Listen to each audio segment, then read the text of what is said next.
welcome to our channel. We hope you enjoy our narrated stories.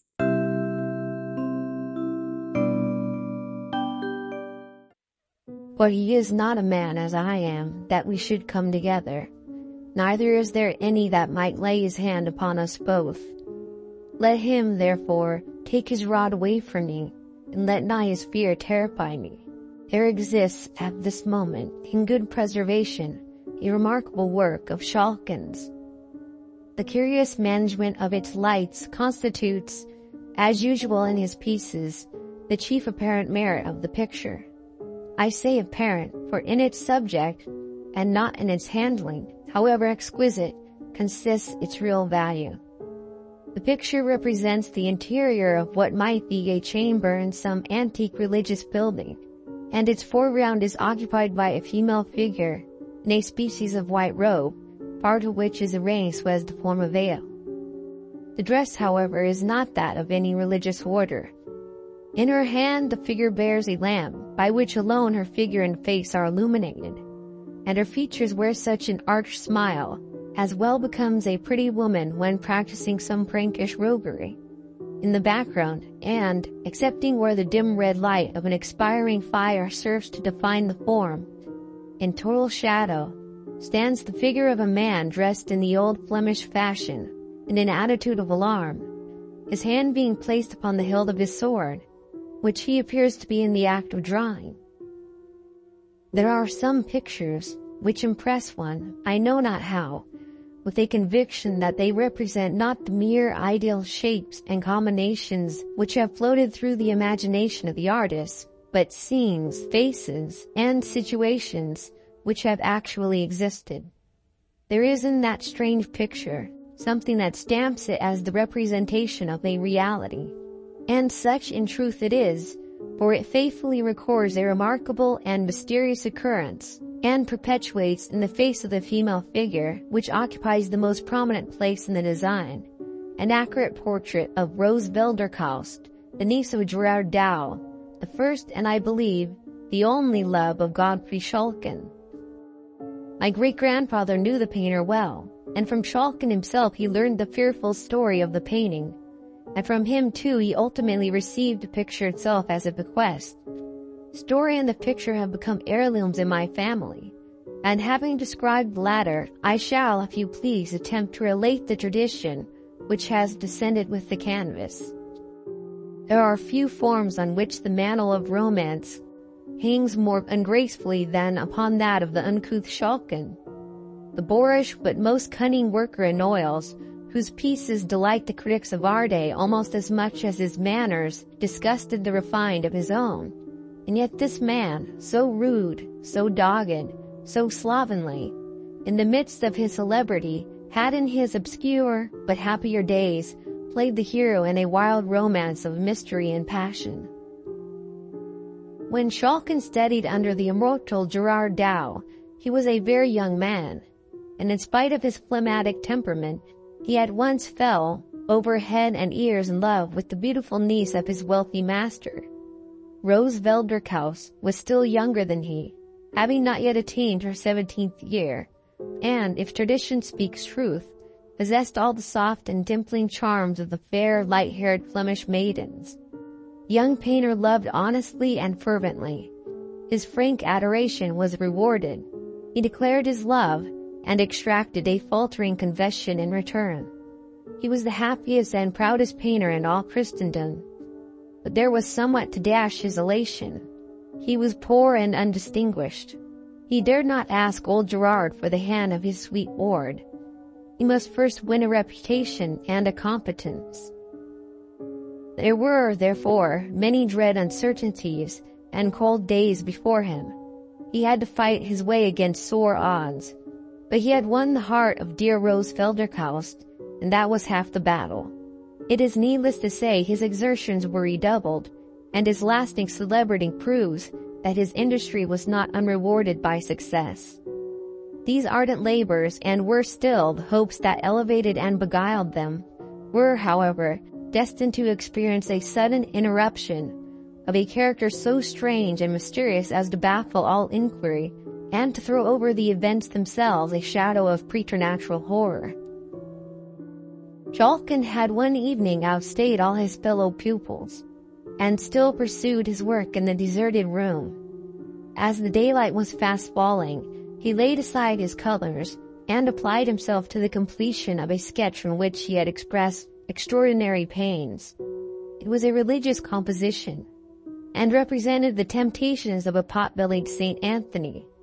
The young artist, however destitute of elevation, had, nevertheless, discernment enough to be dissatisfied with his own work, and many were the patient erasures and improvements which saint and devil underwent, yet all in vain. Large, old-fashioned room was silent, and, with the exception of himself, quite emptied of its usual inmates. An hour had thus passed away, nearly 2, without any improved result. Daylight had already declined, and twilight was deepening into the darkness of night. The patience of the young painter was exhausted, and he stood before his unfinished production, angry and mortified, one hand buried in the folds of his long hair, and the other holding the piece of charcoal which had so ill performed its office, and which he now rubbed, without much regard to the sable streaks it produced, with irritable pressure upon his ample Flemish inexpressibles. "Curse the subject," said the young man aloud. "Curse the picture, the devils, the saint." At this moment a short, sudden sniff uttered close behind him made the artist turn sharply round, and he now, for the first time, became aware that his labors had been overlooked by a stranger. Within about 1.5 yards, and rather behind him, there stood the figure of an elderly man in a cloak and broad-brimmed conical hat. In his hand, which was protected with a heavy, gauntlet-shaped glove, he carried a long ebony walking stick, surmounted with what appeared, as it glittered dimly in the twilight, to be a massive head of gold, and upon his breast, through the folds of the cloak, there shone the links of a rich chain of the same metal. The room was so obscure that nothing further of the appearance of the figure could be ascertained, and his hat threw his features into profound shadow. It would not have been easy to conjecture the age of the intruder, but a quantity of dark hair escaping from beneath his somber hat, as well as his firm and upright carriage, served to indicate that his years could not yet exceed 60, or thereabouts.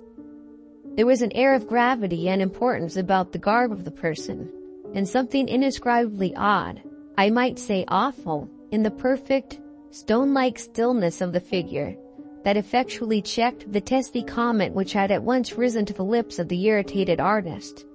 He therefore, as soon as he had sufficiently recovered his surprise, asked the stranger civilly to be seated, and desired to know if he had any message to leave for his master.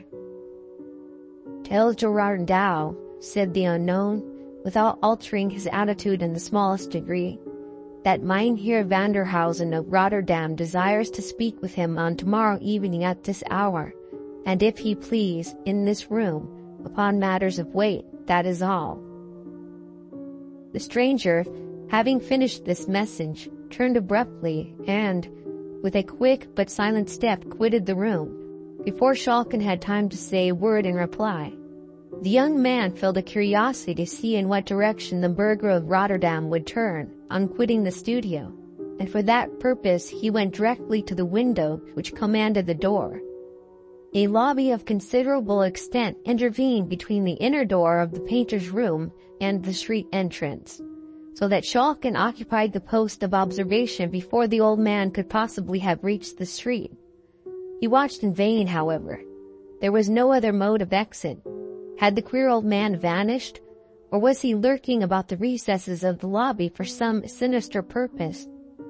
This last suggestion filled the mind of Shulkin with a vague uneasiness, which was so unaccountably intense as to make him alike afraid to remain in the room alone and reluctant to pass through the lobby.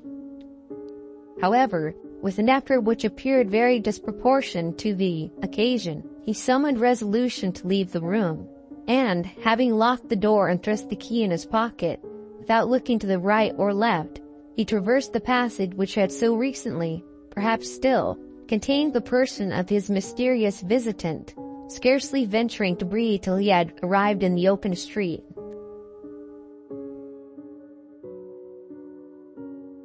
"Mynheer Vanderhausen," said Gerard Dow within himself, as the appointed hour approached. "Mynheer Vanderhausen of Rotterdam. I never heard of the man till yesterday. What can he want of me? A portrait, perhaps, to be painted? Or a poor relation to be apprenticed? Or a collection to be valued?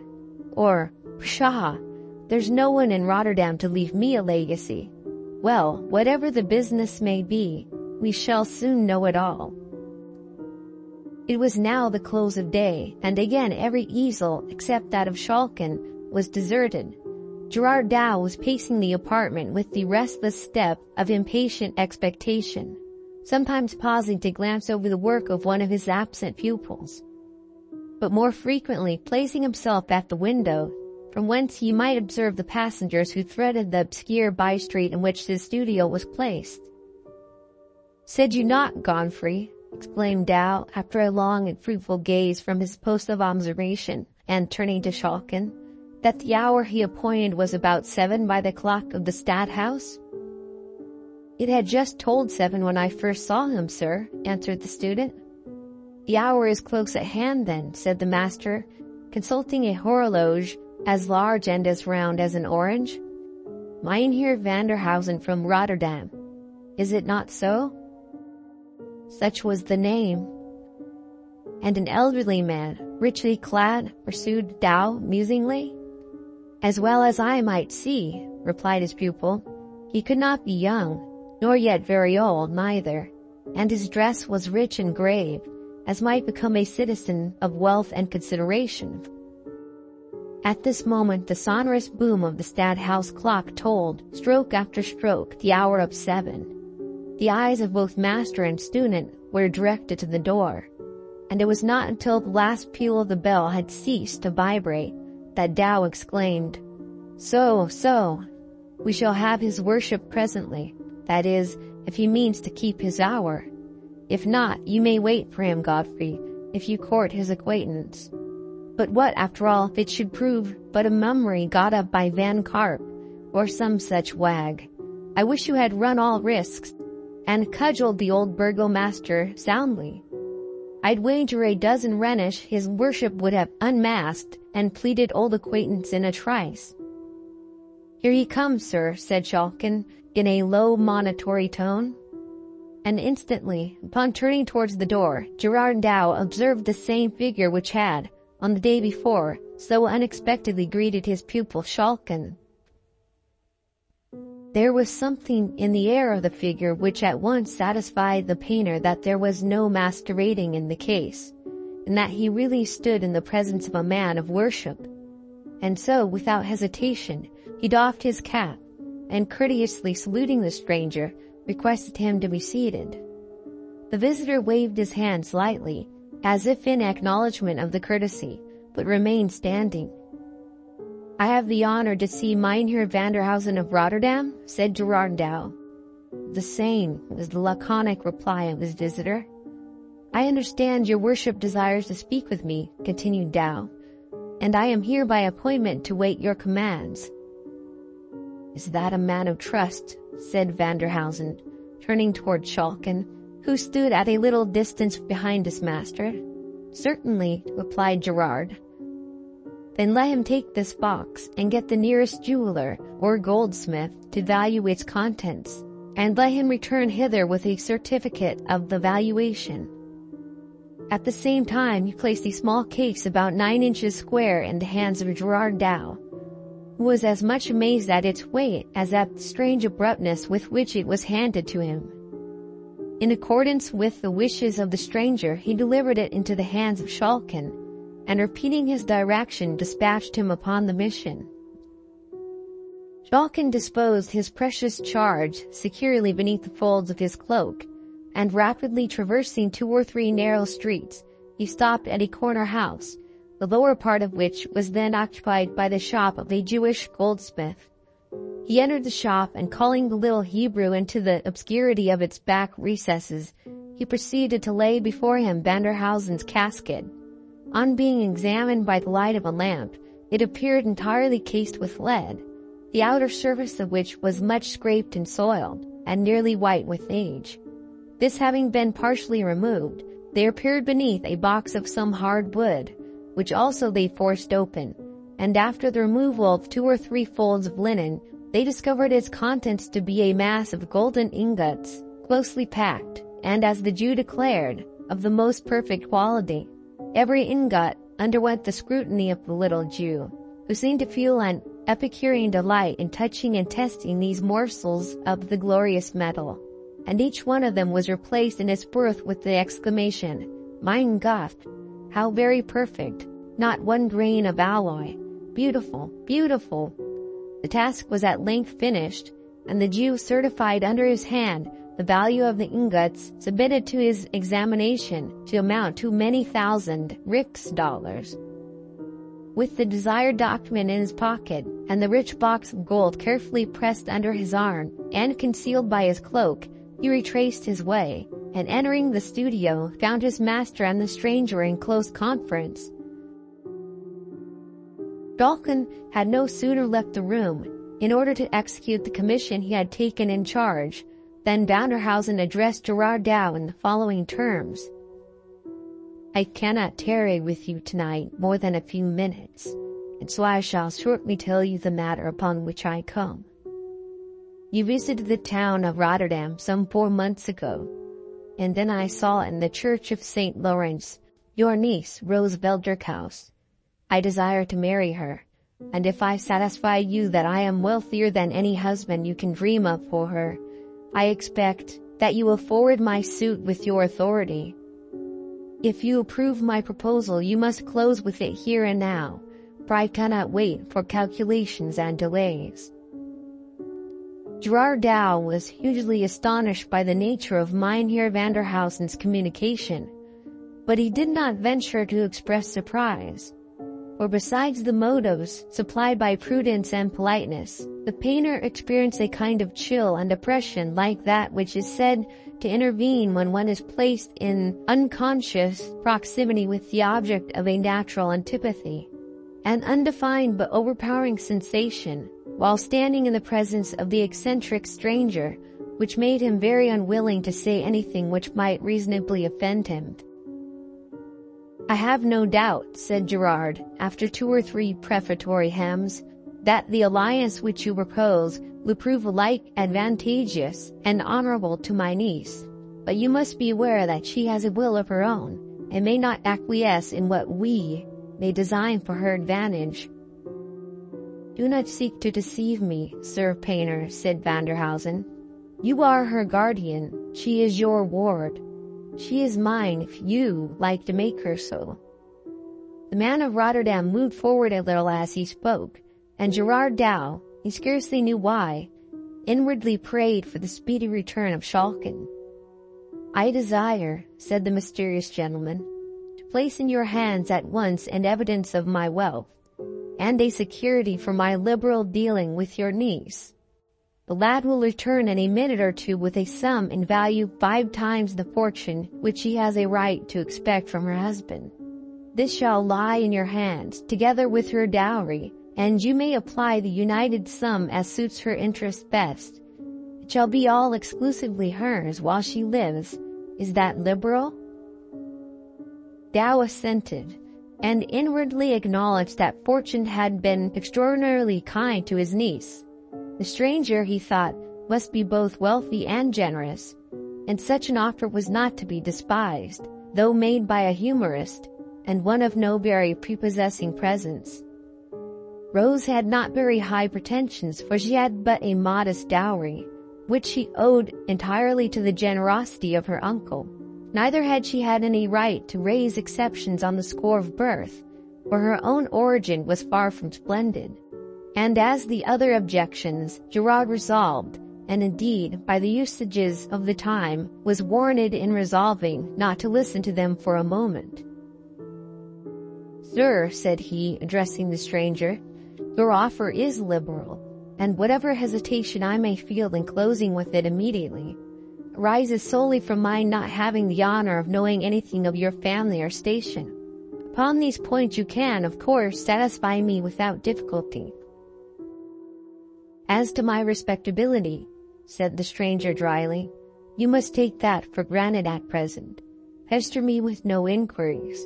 You can discover nothing more about me than I choose to make known. You shall have sufficient security for my respectability. My word, if you are honorable.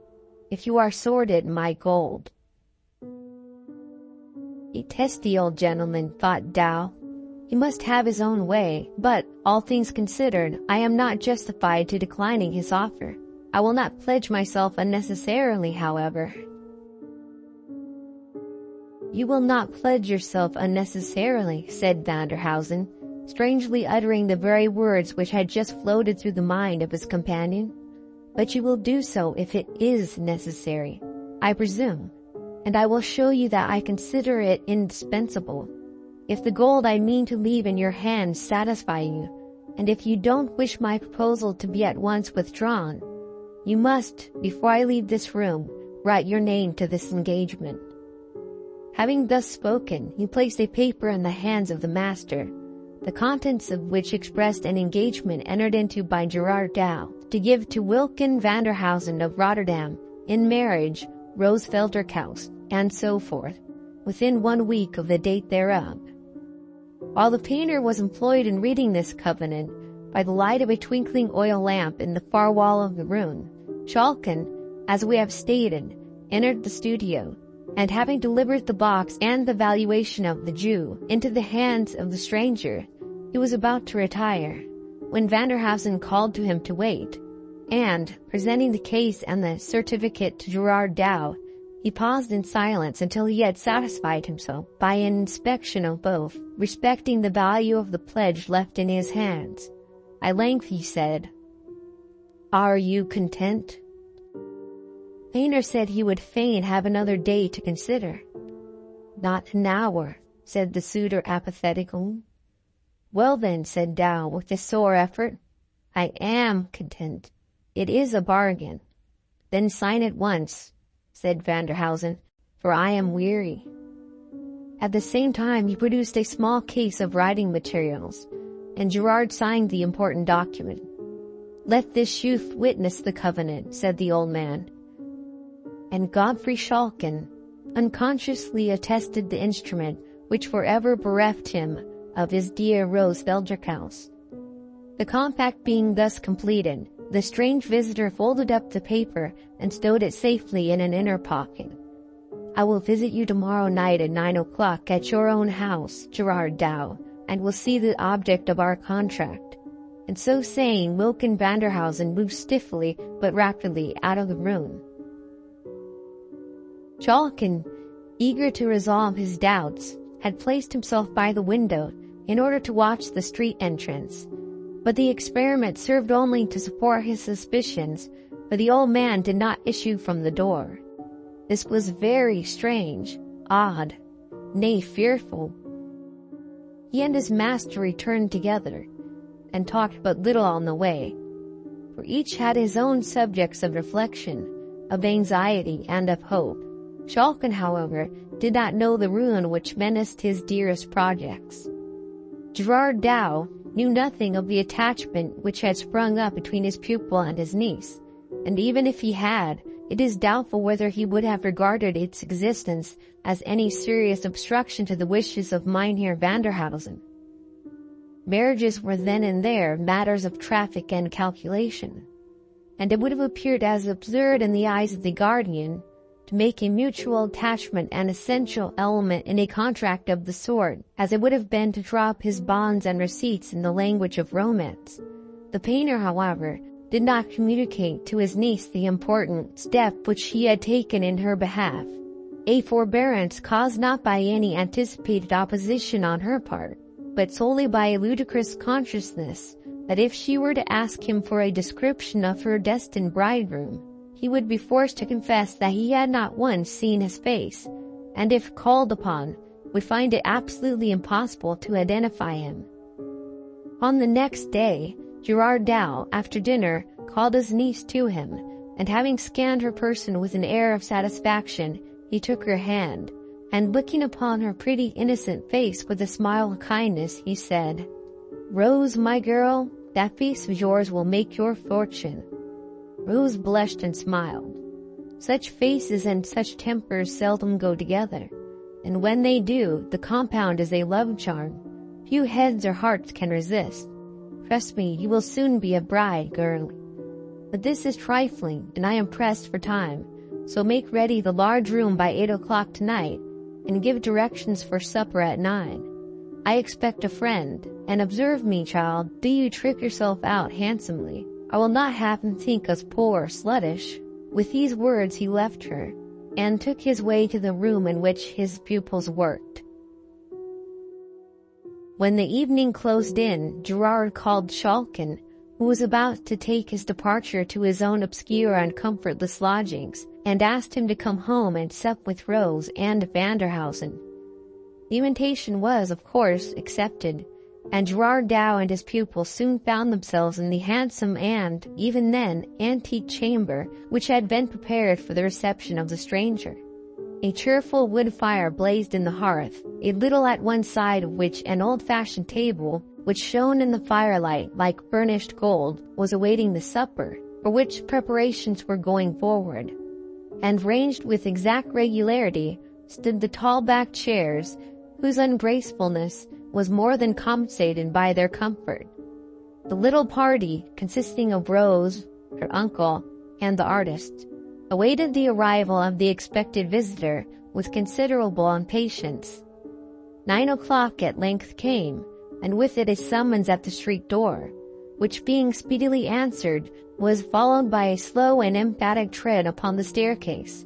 Steps moved heavily across the lobby. The door of the room in which the party we have described were assembled slowly opened, and there entered a figure which startled, almost appalled, the phlegmatic Dutchman, and nearly made Rose scream with terror. It was the form, and arrayed in the garb of Mynheer Vanderhausen. The air, the gait, the height were the same, but the features had never been seen by any of the party before.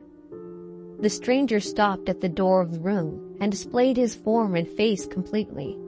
He wore a dark-colored cloth cloak, which was short and full, not falling quite to his knees. His legs were cased in dark purple silk stockings, and his shoes were adorned with roses of the same color. The opening of the cloak in front showed the undersuit to consist of some very dark, perhaps sable material, and his hands were enclosed in a pair of heavy leather gloves, which ran up considerably above the wrist, in the manner of a gauntlet. In one hand he carried his walking stick and his hat, which he had removed, and the other hung heavily by his side. A quantity of grizzled hair descended in long tresses from his head, and rested upon the plaits of a stiff ruff, which effectually concealed his neck. So far all was well, but the face, all the flesh of the face was colored with the bluish leaden hue, which is sometimes produced by metallic medicines administered in excessive quantities. The eyes showed an undue proportion of muddy white, and had a certain indefinable character of insanity. The hue of the lips, bearing the usual relation to that of the face, was, consequently, nearly black, and the entire character of the face was sensual, malignant, and even satanic. It was remarkable that the worshipful stranger suffered as little as possible of his flesh to appear, and that during his visit he did not once remove his gloves.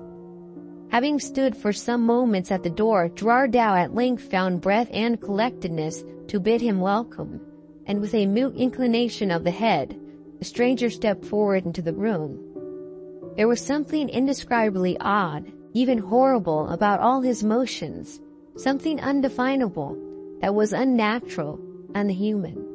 It was as if the limbs were guided and directed by a spirit unused to the management of bodily machinery. The stranger spoke hardly at all during his visit, which did not exceed half an hour, and the host himself could scarcely muster courage enough to utter the few necessary salutations and courtesies. And indeed, such was the nervous terror which the presence of Vanderhausen inspired, that very little would have made all his entertainers fly in downright panic from the room. They had not so far lost all self-possession, however, as to fail to observe two strange peculiarities of their visitor. During his stay, his eyelids did not once close, or, indeed, move in the slightest degree. And farther, there was a death-like stillness in his whole person, owing to the absence of the heaving motion of the chest caused by the process of respiration. These two peculiarities, though when told they may appear trifling, produced a very striking and unpleasant effect when seen and observed. Vanderhausen at length relieved the painter of Leyden of his inauspicious presence, and with no trifling sense of relief the little party heard the street door close after him. "Dear uncle," said Rose, "what a frightful man! I would not see him again for the wealth of the States." "Hush, foolish girl," said Tao, whose sensations were anything but comfortable.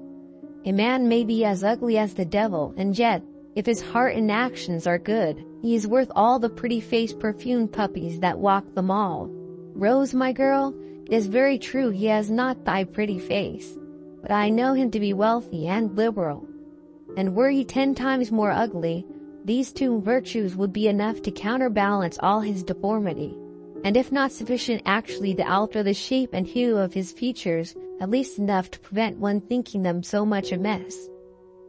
"Do you know, uncle," said Rose, "when I saw him standing at the door, I could not get it out of my head that I saw the old painted wooden figure that used to frighten me so much in the church of St. Lawrence at Rotterdam."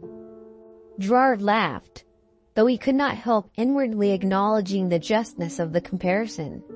He was resolved, however, as far as he could, to check his niece's disposition to dilate upon the ugliness of her intended bridegroom, although he was not a little pleased as well as puzzled to observe that she appeared totally exempt from that mysterious dread of the stranger which, he could not disguise it from himself, considerably affected him, as also his pupil Godfrey Schalken.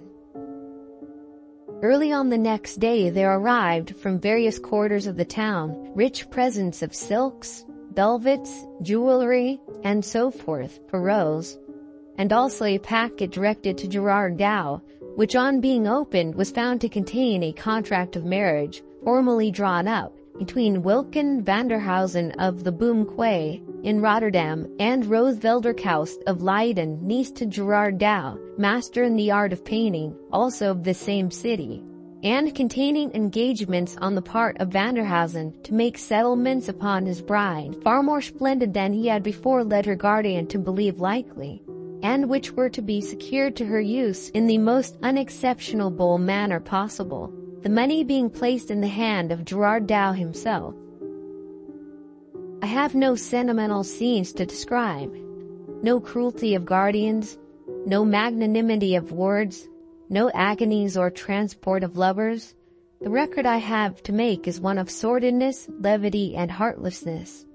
In less than a week after the first interview, which we have just described, the contract of marriage was fulfilled, and Schalken saw the prize which he would have risked existence to secure, carried off in solemn pomp by his repulsive rival. For 2 or 3 days he absented himself from the school. He then returned and worked, if with less cheerfulness, with far more dogged resolution than before. The stimulus of love had given place to that of ambition. Months passed away, and, contrary to his expectation, and, indeed, to the direct promise of the parties, Gerard Dow heard nothing of his niece or her worshipful spouse. The interest of the money, which was to have been demanded in quarterly sums, lay unclaimed in his hands. He began to grow extremely uneasy. Mynheer Vanderhausen's direction in Rotterdam he was fully possessed of. After some irresolution he finally determined to journey thither, a trifling undertaking and easily accomplished, and thus to satisfy himself of the safety and comfort of his ward, for whom he entertained an honest and strong affection. His search was in vain, however. No one in Rotterdam had ever heard of Mynheer Vanderhausen. Gerard Dow left not a house in the Boom Quay untried, but all in vain. No one could give him any information whatever regarding the object of his inquiry, and he was obliged to return to Leyden nothing wiser, and far more anxious than when he had left it. On his arrival, he hastened to the establishment from which Vanderhausen had hired the lumbering, though considering the times, most luxurious vehicle which the bridal party had employed to convey them to Rotterdam. From the driver of this machine he learned that, having proceeded by slow stages, they had late in the evening approached Rotterdam, but that before they entered the city, and while yet nearly a mile from it, a small party of men, soberly clad, and after the old fashion with peaked beards and mustaches, standing in the center of the road, obstructed the further progress of the carriage. The driver reined in his horses, much fearing, from the obscurity of the hour and the loneliness of the road, that some mischief was intended. His fears were, however, somewhat allayed by his observing that these strange men carried a large litter of an antique shape, and which they immediately set down upon the pavement. Whereupon the bridegroom, having opened the coach door from within, ascended, and having assisted his bride to do likewise, led her, weeping bitterly and wringing her hands, to the litter, which they both entered. It was then raised by the men who surrounded it, and speedily carried towards the city, and before it had proceeded very far the darkness concealed it from the view of the Dutch coachman. In the inside of the vehicle he found a purse, whose contents more than thrice paid the hire of the carriage and man. He saw and could tell nothing more of Mynheer Vanderhausen and his beautiful lady. This mystery was a source of profound anxiety and even grief to Gerard Dow. There was evidently fraud in the dealing of Vanderhausen with him, though for what purpose committed he could not imagine. He greatly doubted how far it was possible for a man possessing such a countenance to be anything but a villain, and every day that passed without his hearing from or of his niece, instead of inducing him to forget his fears, on the contrary, tended more and more to aggravate them. The loss of her cheerful society tended also to depress his spirits, and in order to dispel the gloom which often crept upon his mind after his daily occupations were over, he was wont frequently to ask Schalken to accompany him home and share his otherwise solitary supper. One evening, the painter and his pupil were sitting by the fire, having accomplished a comfortable meal, and had yielded to the silent and delicious melancholy of digestion, when their ruminations were disturbed by a loud sound at the street door, as if occasioned by some person rushing and scrambling vehemently against it. A domestic had run without delay to ascertain the cause of the disturbance, and they heard him twice or thrice interrogate the applicant for admission, but without eliciting any other answer but a sustained reiteration of sounds. They heard him then open the hall door, and immediately there followed a light and rapid tread on the staircase. Schalken advanced towards the door. It opened before he reached it, and Rose rushed into the room. She looked wild, fierce and haggard with terror and exhaustion, but her dress surprised them as much as even her unexpected appearance. It consisted of a kind of white woolen wrapper, made close about the neck, and descending to the very ground. It was much deranged and travel-soiled. The poor creature had hardly entered the chamber when she fell senseless on the floor. With some difficulty, they succeeded in reviving her, and on recovering her senses, she instantly exclaimed in a tone of terror rather than mere impatience, "Wine! Wine! Quickly, or I'm lost!" Astonished and almost scared at the strange agitation in which the call was made, they at once administered to her wishes, and she drank some wine with a haste and eagerness which surprised them. She had hardly swallowed it when she exclaimed with the same urgency, "Food, for God's sake, food at once, or I perish!" A considerable fragment of a roast joint was upon the table, and Schalken immediately began to cut some. But he was anticipated, for no sooner did she see it than she caught it, a more than mortal image of famine, and with her hands and even with her teeth she tore off the flesh and swallowed it. When the paroxysm of hunger had been a little appeased, she appeared on a sudden overcome with shame, or it may have been that other more agitating thoughts overpowered and scared her, for she began to weep bitterly and to wring her hands. "Oh, send for a minister of God," said she. "I am not safe till he comes. Send for him speedily." Gerard Dow dispatched a messenger instantly, and prevailed on his niece to allow him to surrender his bedchamber to her use. He also persuaded her to retire to it at once to rest. Her consent was extorted upon the condition that they would not leave her for a moment. "Oh, that the holy man were here," she said. "He can deliver me. The dead and the living can never be one. God has forbidden it." With these mysterious words, she surrendered herself to their guidance, and they proceeded to the chamber which Gerard Dow had assigned to her use.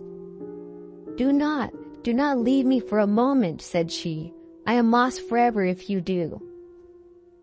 Gerard Dow's chamber was approached through a spacious apartment, which they were now about to enter. He and Chalkin each carried a candle, so that a sufficiency of light was cast upon all surrounding objects. They were now entering the large chamber, which, as I have said, communicated with Dow's apartment, when Rose suddenly stopped, and, in a whisper which thrilled them both with horror, she said, "Oh God, he is here! He is here! See, there he goes!" She pointed towards the door of the inner room, and Chalkin thought he saw a shadowy and ill-defined form gliding into that apartment. He drew his sword and, raising the candle so as to throw its light with increased distinctness upon the objects in the room, he entered the chamber into which the shadow had glided.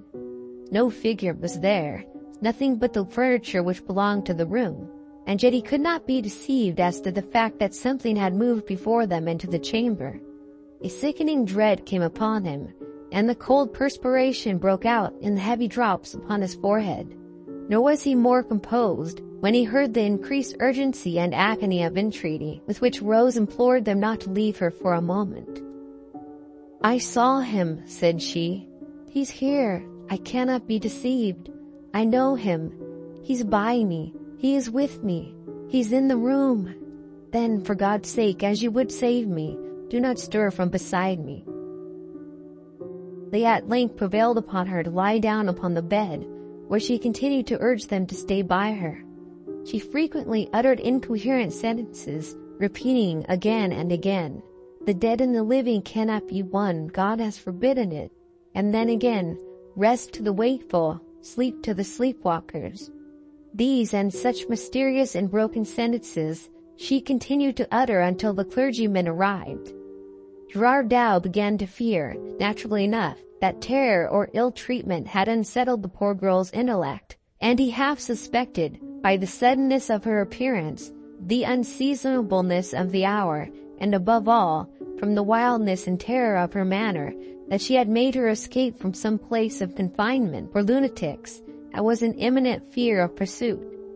He resolved to summon medical advice as soon as the mind of his niece had been in some measure set at rest by the offices of the clergyman, whose attendance she had so earnestly desired. And until this object had been attained, he did not venture to put any questions to her, which might possibly, by reviving painful or horrible recollections, increase her agitation. The clergyman soon arrived, a man of ascetic countenance and venerable age, one whom Gerard Dow respected very much, forasmuch as he was a veteran polemic, though one perhaps more dreaded as a combatant than beloved as a Christian, of pure morality, subtle brain, and frozen heart. He entered the chamber which communicated with that in which Rose reclined, and immediately on his arrival she requested him to pray for her, as for one who lay in the hands of Satan, and who could hope for deliverance only from heaven. That you may distinctly understand all the circumstances of the event which I am going to describe, it is necessary to state the relative position of the parties who were engaged in it. The old clergyman and Chalkin were in the anteroom of which I have already spoken. Rose lay in the inner chamber, the door of which was open, and by the side of the bed, at her urgent desire, stood her guardian. A candle burned in the bedchamber, and 3 were lighted in the outer apartment. The old man cleared his voice as if about to commence, but before he had time to begin, a sudden gust of air blew out the candle which served to illuminate the room in which the poor girl lay, and she, with hurried alarm, exclaimed, "Godfrey, bring in another candle, the darkness is unsafe." Gerard Dow, forgetting for the moment her repeated injunctions, in the immediate impulse, stepped from the bedchamber into the other in order to supply what she desired. "Oh God, do not go, dear uncle," shrieked the unhappy girl, and at the same time she sprung from the bed and darted after him in order, by her grasp, to detain him.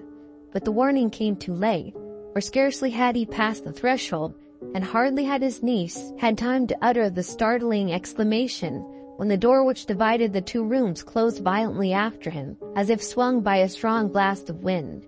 Shulkin and he both rushed to the door, but their united and desperate efforts could not avail so much as to shake it.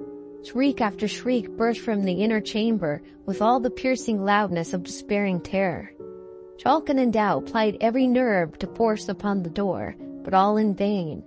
There was no sound of struggling from within, but the screams seemed to increase in loudness, and at the same time they heard the bolts of the lattice window withdrawn, and the window itself grated upon the sill as if thrown open. One last shriek, so long and piercing and agonized as to be scarcely human, swelled from the room, and suddenly there followed a death-like silence. A light step was heard crossing the floor, as if from the bed to the window, and almost at the same instant the door gave way, and, yielding to the pressure of the external applicants, nearly precipitated them into the room. It was empty. The window was open, and Shulkin sprung to a chair and gazed out upon the street and canal below.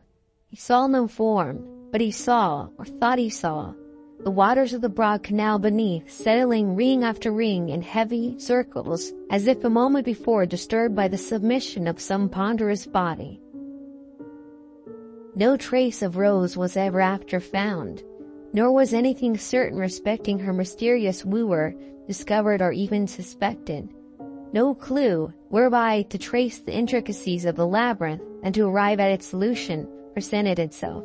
But an incident occurred, which, though it will not be received by our rational readers in lieu of evidence, produced nevertheless a strong and a lasting impression upon the mind of Shulkin.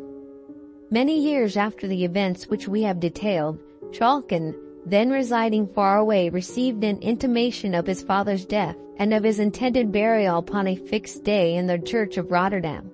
It was necessary that a very considerable journey should be performed by the funeral procession, which, as it will be readily believed, was not very numerously attended.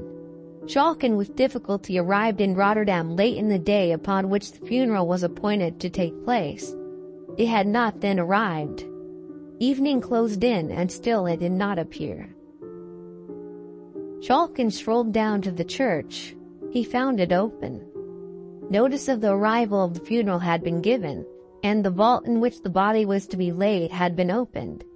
The sexton, on seeing a well-dressed gentleman, whose object was to attend the expected obsequies, pacing the aisle of the church, hospitably invited him to share with him the comforts of a blazing fire, which, as was his custom in winter-time upon such occasions, he had kindled in the hearth of a chamber, in which he was accustomed to await the arrival of such grisly guests, and which communicated, by a flight of steps, with the vault below.